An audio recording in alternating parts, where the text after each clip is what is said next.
朦朧的東方，遠古開始的一套，萬物生於天意的國度。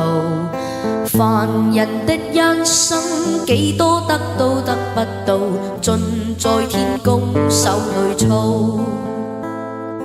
但若天可知世間種種的苦惱，為什麼不稍作點引導？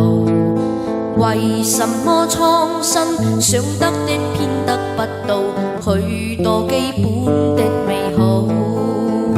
莫說痴與夢，天不許我行半步，用我愛與怒，也要奮力時比高。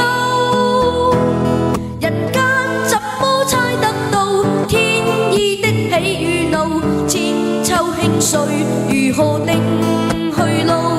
人生總可知得到溫暖，給他記號。風波中，咩前路？